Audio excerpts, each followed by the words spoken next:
Komunikasi verbal atau verbal communication adalah bentuk komunikasi yang disampaikan komunikator kepada komunikan dengan cara tertulis atau lisan. Misalnya komunikasi lisan dilakukan menggunakan media seperti seseorang yang berbicara melalui telepon, video call, atau secara langsung. Komunikasi tertulis dilakukan dengan cara tidak langsung antara komunikator dengan komunikan. Proses penyampaiannya berupa media surat, lukisan, gambar, dan grafik. Fungsi komunikasi verbal ada 5. 1. Penamaan. Yang kedua, jalur interaksi dan transmisi informasi.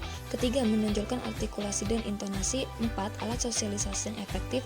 Yang kelima, sebagai sarana pengembangan bahasa.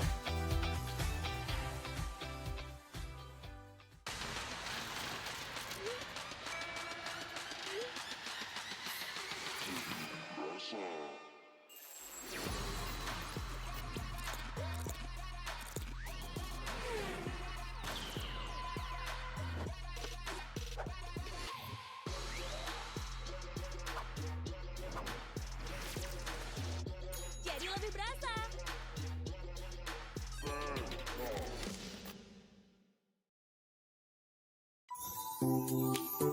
Mulai hari harus dengan yang segar. Pilihanku Floridina. Karena Floridina jeruknya Florida Orange.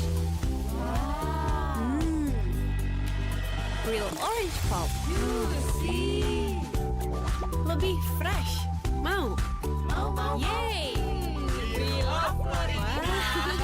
With real orange pulp, Floridina, so juicy. Dari Wings Food.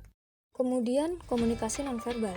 Komunikasi nonverbal adalah komunikasi yang pesannya dikemas dalam bentuk tanpa kata-kata.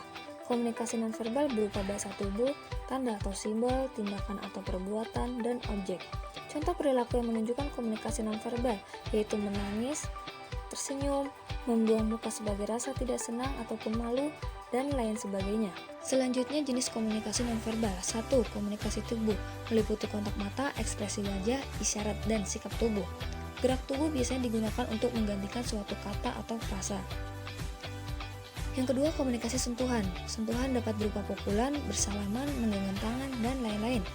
Masing-masing bentuk komunikasi ini menyampaikan pesan tentang tujuan atau perasaan sang penyentuh. Yang ketiga, komunikasi ruang, merupakan jarak yang digunakan ketika berkomunikasi dengan orang lain, termasuk juga tempat atau lokasi posisi kita berada. Yang keempat, komunikasi waktu. Penggunaan waktu dalam komunikasi nonverbal meliputi durasi yang dianggap cocok bagi suatu aktivitas yang dianggap patut dilakukan dalam jangka waktu tertentu, serta ketepatan waktu. Yang terakhir, komunikasi vokalik adalah unsur nonverbal dalam suatu ucapan, yaitu cara berbicara. Misalnya nada bicara, nada suara, intonasi, kualitas suara, dan lain-lain. 3 bentuk bahasa tubuh menurut Beliak and Becker, yaitu kontak mata. Kontak mata sangat menentukan kebutuhan psikologis dan membantu kita memantau efek komunikasi antar pribadi. Melalui kontak mata, kita dapat menceritakan kepada orang lain suatu pesan sehingga orang akan memperhatikan kata demi kata melalui tatapan kita. Ekspresi wajah.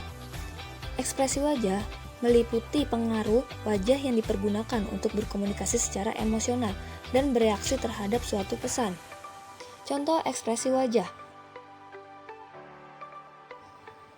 Gesture atau gerak tubuh.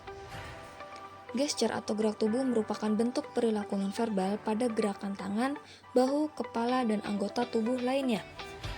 Saat sedang berkomunikasi, kita sering menggunakan anggota tubuh kita, baik secara sadar maupun tidak sadar. Contohnya, saat kita sedang berpikir, maka kita cenderung akan memegang dagu, baik secara sadar maupun tidak sadar. Proxemic. Pernah nggak sih di saat ada orang berdiri atau duduk terlalu dekat, lalu kau memilih untuk berjauhan dan berjaga jarak dengan orang itu? Jika pernah, artinya kamu telah mempraktikkan proxemic. Proxemic adalah teori komunikasi nonverbal yang menjelaskan tentang bagaimana orang menggunakan ruang dan jarak untuk berkomunikasi. Singkatnya, proxemic adalah teori tentang personal space. Yang selanjutnya ada fungsi komunikasi nonverbal, yaitu ada 5. 1. Repetisi, 2. Substitusi, 3. Kontradiksi, 4. Aksentuasi, 5. Komplement.